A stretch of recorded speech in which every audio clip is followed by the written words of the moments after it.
The dissertation introduction chapter. It feels like it should be quite an easy thing to write, doesn't it? It's only an introduction after all.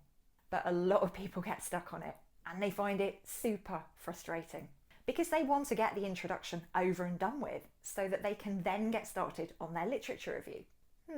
We'll come back to that one later. Oh yes, we will. Anyway, this video is about the dissertation introduction chapter and I will be covering these three key things. Firstly, we'll be looking at the purpose of an introduction. Secondly, I will tell you all about the number one mistake that a lot of dissertation students make when it comes to their introduction chapter. And lastly, I'm going to share with you an outline structure for your introduction chapter that you can use as a template. For those of you who are regulars on the channel, hello again, welcome back. For those of you who have never seen me before in your life and you're like, who the hell is this woman? I'm Dr. Elizabeth Yardley and the advice I dispense on this channel is based on my 20 years experience of supporting social sciences dissertation students in UK universities. I've taught sociology, social policy, criminology and various other social sciences. I am here to help you write the best dissertation you possibly can.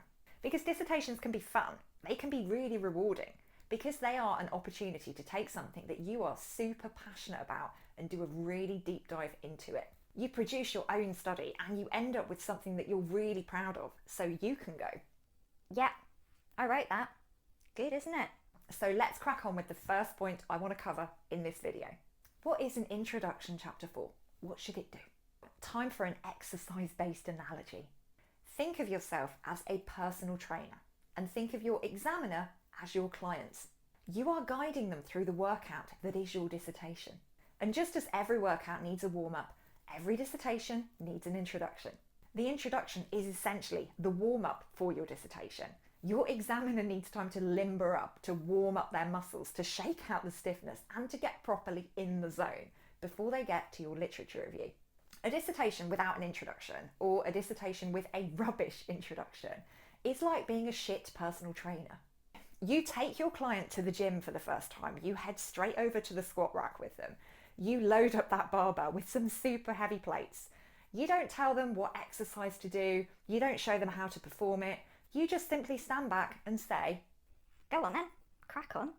Your examiner needs a warm-up. They need to read a great introduction to understand what you're studying, why it's important, and how you're going to go about it. They also need to be aware of any important things they should understand before they go any further. If you're a personal trainer and you have a client who doesn't know what HIIT is, high intensity interval training, you need to explain that to them. Similarly, you need to explain the key terms and definitions to your examiner.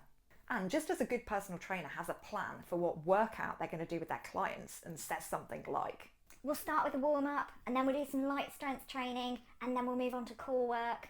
You need to tell your examiner about the structure of your dissertation, the order in which you're going to tackle particular things. The introduction chapter is about the broader general context of the topic, looking at the bigger picture.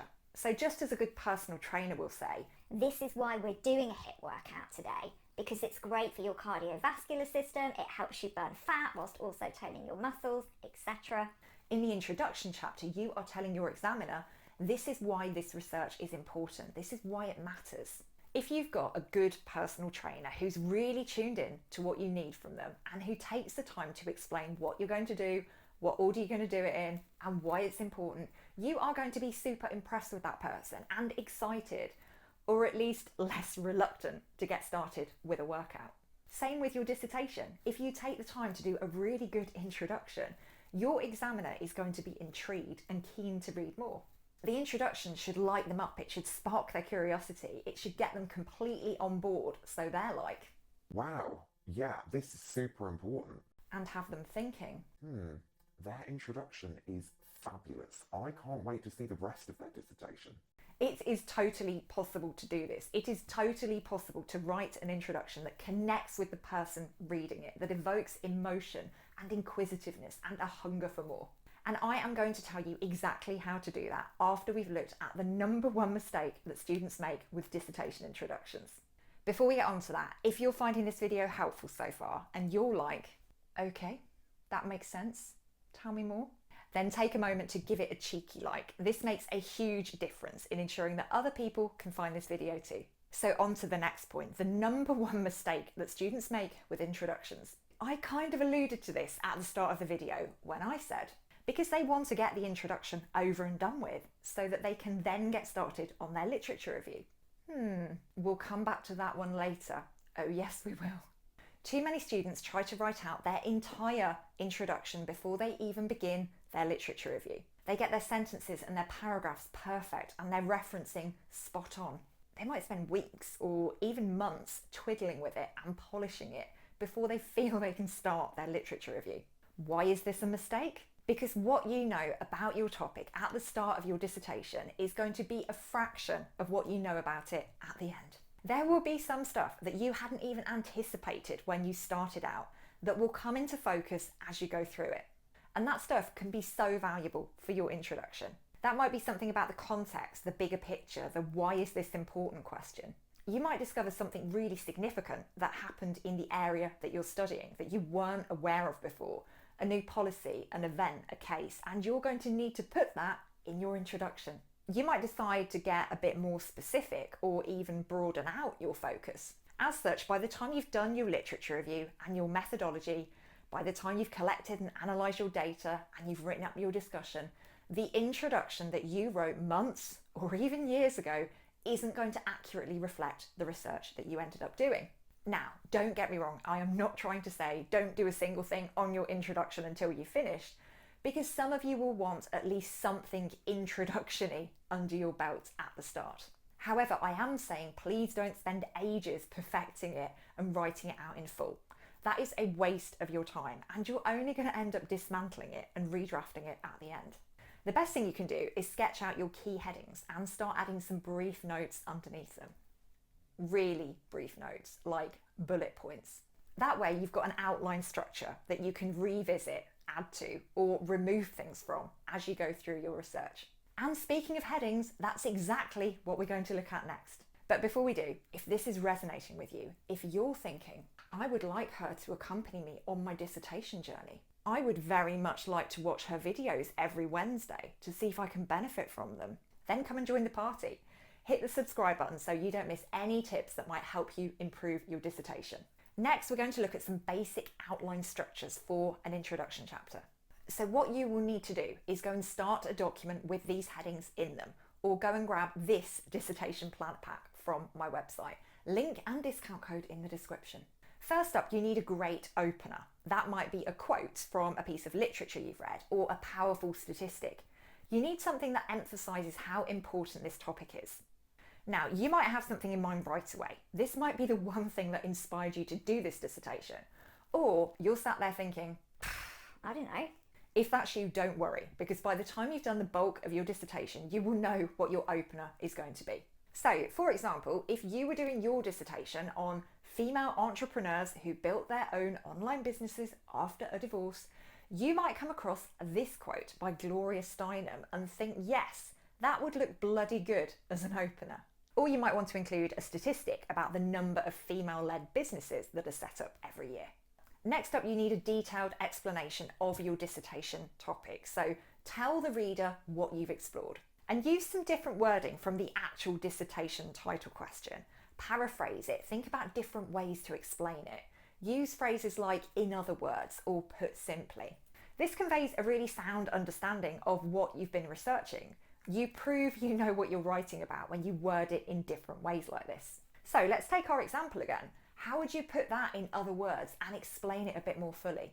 You might say that your dissertation is looking at women's experiences of building online businesses following a divorce, that it explores issues of financial independence and risk-taking, that it considers how these women are challenging the traditional gender stereotypes of the male breadwinner and female caregiver model, that you're looking at both the strengths and the needs of these women, how their experiences of divorce impact directly and indirectly on building businesses. Now, you might not be in a position to explain your dissertation title in this way yet. Don't worry if you can't, because by the time you get into your research, you certainly will be able to do that. So this is something you can definitely come back to. Thirdly, aims and objectives. Please make sure that you know the difference between them. An aim is what you want to achieve. An objective is something you do to get there. For example, aims in our example dissertation might be to discover common characteristics among successful female entrepreneurs. Generate insights into how divorce both limits and creates opportunities for budding female entrepreneurs. Establish a typology of post-divorce female entrepreneurs. And objectives, as we know from what I said literally 20 seconds ago, are what we do to reach our aims. So in this example, they might be: identify 20 post-divorce female entrepreneurs. Formulate a qualitative study to explore their lived experiences. Compare and contrast different experiences of entrepreneurship. Synthesize key themes to inform a typology. Formulate a set of recommendations as to how post-divorce female entrepreneurs can be supported to succeed. If you need a little bit more help with your aims and objectives, check out this video right here, in which I go through the process of developing aims and objectives, and I introduce you to my famous objective sandwich. Yes, I have food-related analogies as well as exercise ones, and the sandwich is a particularly helpful way of developing objectives. I've also linked to it in the description. Next up, you need to answer the so what question. Tell the examiner why it's important to look at this topic or ask this question.